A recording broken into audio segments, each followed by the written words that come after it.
اكشن. ازيكم يا رجاله، عاملين ايه؟ الاخبار؟ بخير. ثانيه اسيستنت فيديو في غايه العفويه، عباره عن كل واحد من اصحابي زي ما انتم شايفين كده الاربعه، كل واحد فيهم هيطلع ويقول لكم نصيحه. انا حرفيا ما اعرفهاش، هو بس هيطلع ويقول اللي في قلبه. فيلا بينا نبدا. معانا مثلا احمد صقر. ازيكم يا رجاله، معاكم صقر. اول حاجه، فكره التوتر في الفتره دي، التوتر كتير قوي ما بين كل حد، علشان دي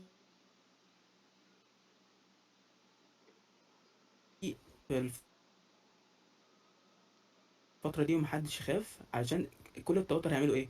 انك مش هتعمل اللي عليك، يعني هتبقى متوتر لدرجه انك مش عارف تشتغل، مش عارف تعمل حاجه. تاني حاجه، فكره الفيديوهات. دلوقتي المدرسين بينزلوا مراجعات بال10 ساعات، 12 ساعه، في ناس بيعملوا 24 ساعه فيديوهات.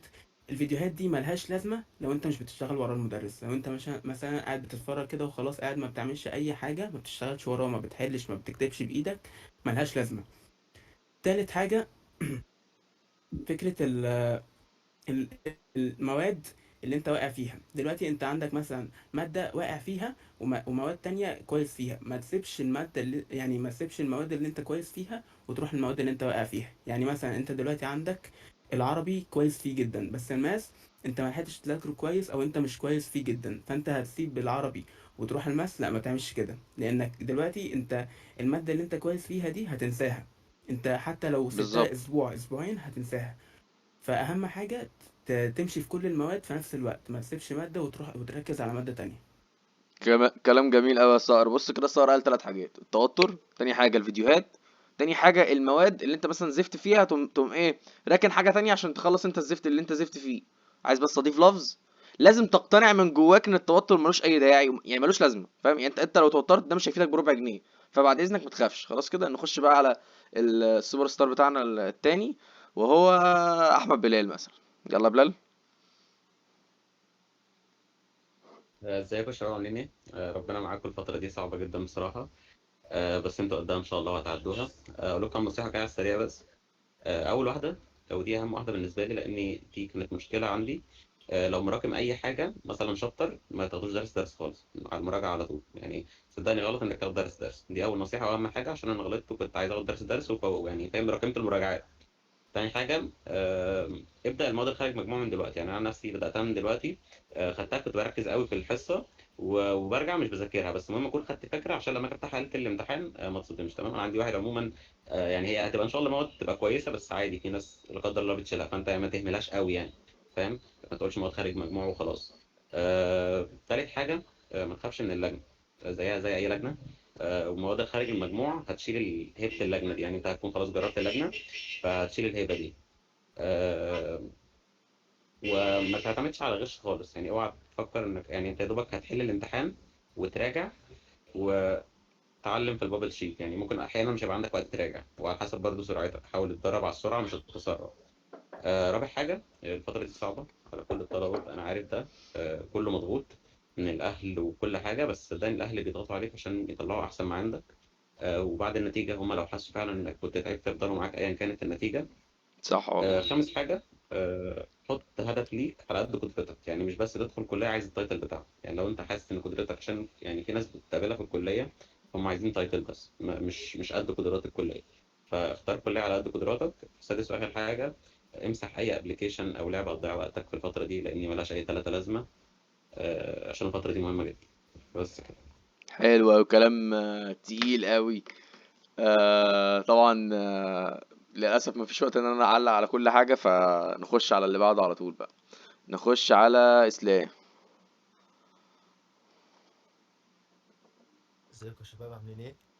يا رب تكون فترة تعدي على خير ان شاء الله، ونشوفكم مهندسين ودكاترة وبقية المهن التانيين، كلها المهن كلها يعني.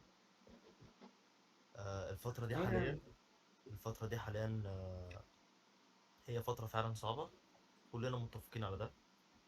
وفعلا هذه الفترة اللي هتحدد البني يعني. الفترة دي ما ينفعش تقع فيها. الفترة دي انت لو وقعت فيها، حقيقي حقيقي، آه، مجموعك هيقل. انا بقوله كلام صريح وعلى ارض الواقع، مجموعك هيقل. ما ينفعش كل ما تخش في نوبة توتر أو اكتئاب أو حاجة زي كده تسيب نفسك ليها كتير. هيحصل وهيجيلك من وقت للتاني، بس بس الشاطر هو اللي هيقدر ينتشل نفسه منها بسرعة علشان خاطر يقدر يكمل. انت دلوقتي انت بتتكلم في قدامك شهرين، انت شهرين وهترجع حياتك الطبيعية تاني وهتقول تالتة ثانوي دي عدت، يبقى بالنسبة لك فترة زمنية حاصل. مش هتحس بيها.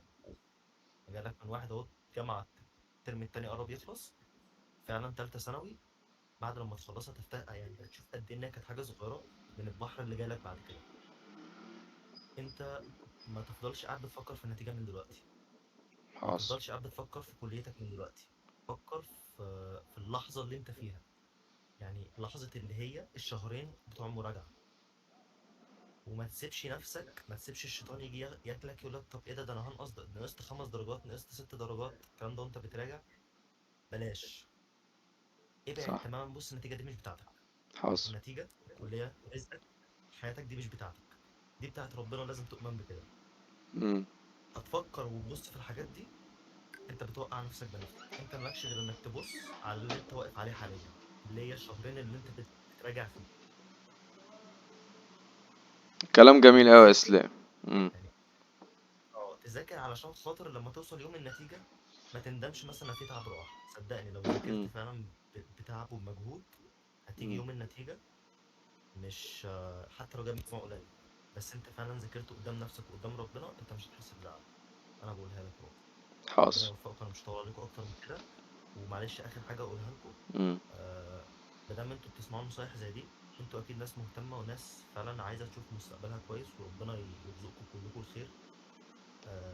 بس آه محدش هيخرجك من اللي انت فيه غير نفسك. يعني محدش هيجي يقعد يواسيك بكلمتين، المواساة انت محتاجها بس ما ينفعش تكتر منها. مم. يمين شمال رحت او جيت، لازم تذاكر، لازم حاصل. تذاكر وما تحطش لنفسك حاجه. بس يعني ده خلاصة الكلام. حبيبي نخش بقى انت على.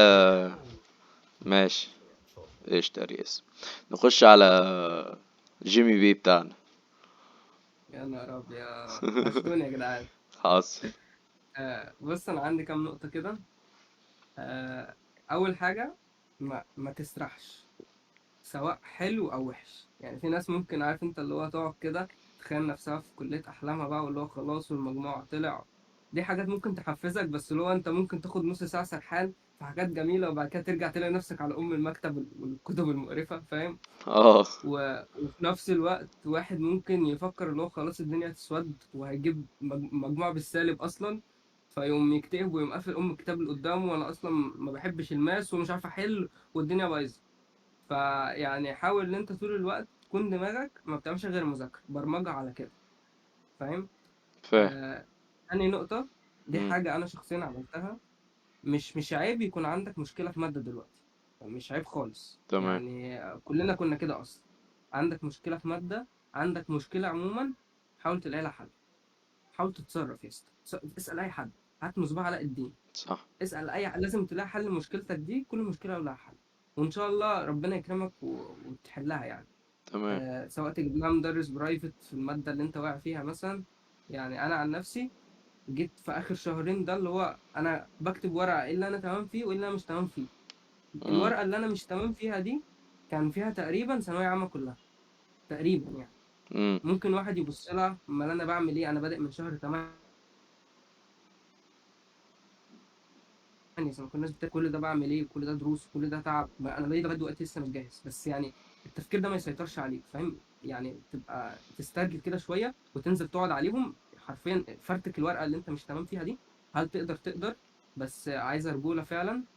بالظبط. وتكسر 12 ساعة 14 ساعة مذاكرة دلوقتي، ده الطبيعي. حاصل. يعني ده الطبيعي. حاول تدوس على نفسك على قد ما تقدر يا اسطى. انت حاصل. انا قلت لكم قبل كده في الفيديو اللي فات، لا ما ينفعش توفر بنزيمك دلوقتي، دوس يا اسطى على قد ما تقدر. حاصل. نيجي في حاجة قول كده قول. فرقت معايا، مم. الورك سبيس يا اسطى.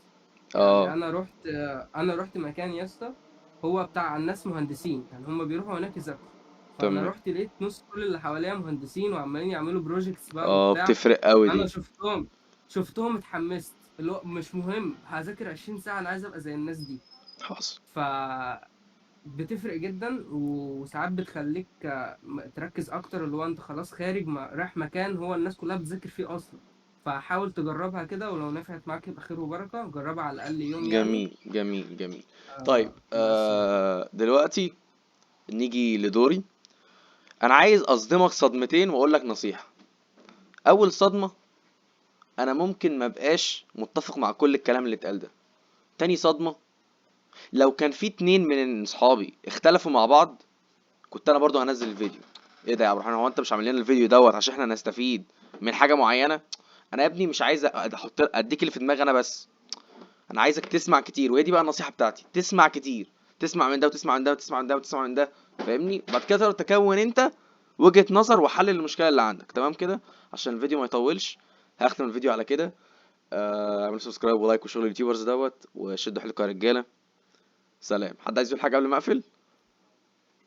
لا يعني عايز يلا. اضيف حاجة واحدة بس. ضيف يا صقر. لازم ان كل حد دلوقتي يتمرن على امتحانات، يحط اه. تايمر جنبه، يبدأ امتحانات علشان ما يجيش يتصدم في اخر السنة. عشان في ساعات في اخر السنة مش هيبقى فيه وقت. امم. فانت لازم تتمرن من دلوقتي، تحسب تايمر، تقفل على نفسك الأوضة، وتقعد تحل مع نفسك، وتحاول انك تحسن نفسك كل مرة. ايوه. واتمرنوا على وقت البابل شيت ده برضه.